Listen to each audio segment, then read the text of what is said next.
A week later, Anderson and Eagle are back in Michigan, working the case of missing 20-year-old Sharita Thomas. I was actually down on my hands and knees, and there were no bones there to be found. And all of a sudden, when Sandra bends down to tie her shoe, now there's a bone there. Anderson calls Jennifer Patchen over to another site the team had already searched. She didn't know how good we'd well we had done that and how confident I was in myself and you that we went through that and right, we didn't miss anything. Because well, this was that area that we basically took it right back down to the bare ground. And I looked down at the pile that we'd already sifted through.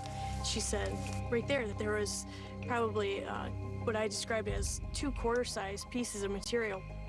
Looks like carpet fiber. And I thought, I didn't miss that. There's no way I would have missed that. Evidence is appearing where before there was none. Suspicions are mounting, but nobody's sure enough to officially point the finger. I was awake most of the night that night. I'm thinking, something's not right here. How am I going to confront a woman that's known worldwide for recovering bones and cadavers and stuff? The next morning, David and Patchen resolved to keep a close eye on Anderson. Right, pass it. Shortly after lunch, we were checking an area where Eagle had, what Sandra said, alerted several times that morning. And all of a sudden, like somebody flipped the switch. I hear some shouting. I look over. She said, oh, look, you found a bone. I said, because I just saw you put it there. Yes, I did. I saw it. Jennifer Patchen caught Sandy Anderson red-handed planting a bone. It was actually almost a wrestling match between the two for the bone. I felt like she was starting to raise up on me. I need some help over here. Hurry up. Your mind's in a whirlwind. One crime scene becomes another. April 18th, 2002. Sandra Anderson is arrested and charged with planting false evidence. Sandra was basically astonished. She said, you have no idea who you're dealing with. How dare you do this? You know who I am. The world was going good, and then all of a sudden there's a disaster. There's very much of a piece of me that did not want to believe it. It's a horrible moment for really everyone who's worked on this case. 20 years of work, you know, the family's emotions, justice for this woman, all of that is just evaporating, you know, in this forest in northern Michigan. Sandra came, you know, that day, she came into the arena right at the height of her game, and she left in handcuffs. Accusations abound, but the proof is slim. It's up to the FBI to prove that the renowned crime solver is actually a fraud.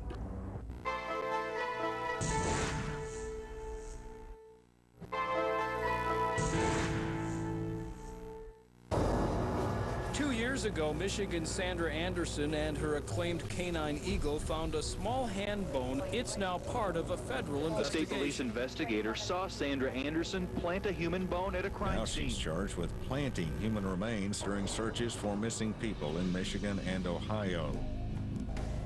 I can remember the day that I got the phone call telling me that Sandy Anderson had been arrested. I had been under so much stress for 4 months and taken so much heat, and it was just a vindication. The challenge now, to prove she did it. Sandra Anderson's resume claims that she has worked thousands of cases all over the world. There's a good probability that she planted evidence at other crime scenes. This is going to be a big case with lots of tentacles running out. Marthaler has his work cut out for him. We would need physical evidence. So the first thing we did was search Sandy's house.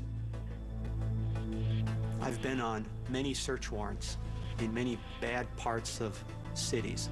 Nothing compared to the disarray that we saw at the home of Sandra Anderson.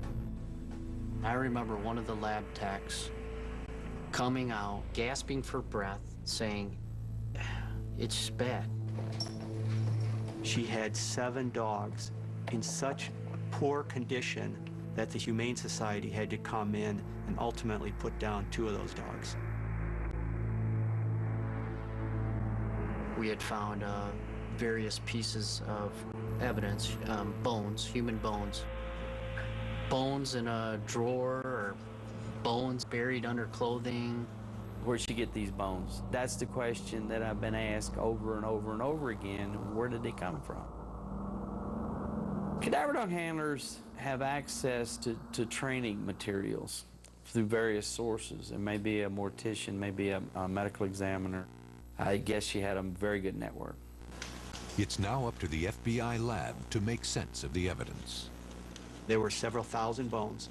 Bone fragments act like a jigsaw puzzle. If we could find bone fragments at Sandra Anderson's house that physically matched up to bone fragments found at the scene, that would be overwhelming evidence.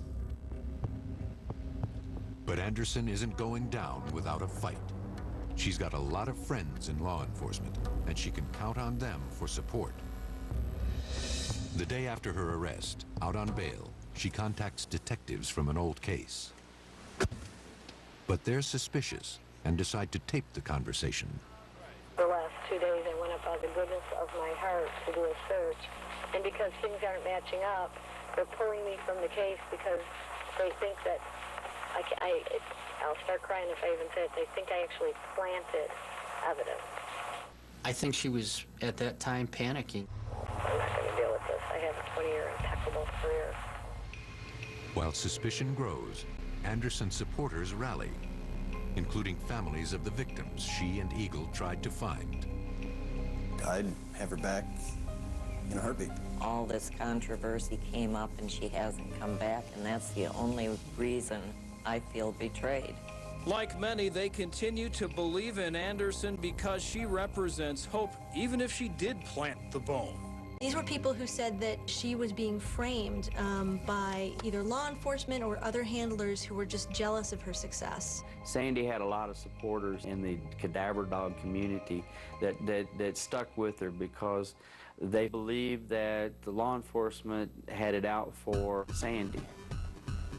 Marthaler widens his investigation. To all law enforcement around the country, that if they used her, please notify us. I received 47 replies. 47 agencies now finally step forward to compare notes.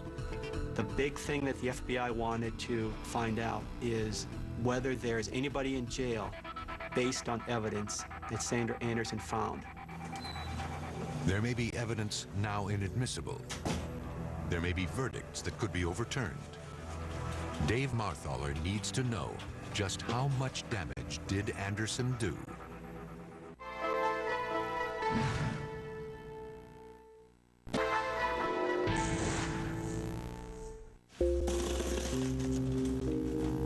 Day by day, the evidence against Sandra Anderson mounts. The true unsung heroes of this whole thing are the lab technicians. This was one of the largest cases like it that they've ever worked on. They were able to take bones that Sandra Anderson found at Proud Lake Recreation Area and match those based on color and texture and the wearing of the bone to bones found in Sandra Anderson's house. They were able to match bone fragments from Sandra Anderson's friends in Virginia to bone fragments found in Panama. And these 3 fragments fit together perfectly like a jigsaw puzzle. A small bone fragment found in Sandra Anderson's basement physically matched bones that were found at StressCon, that industrial site in Bay City.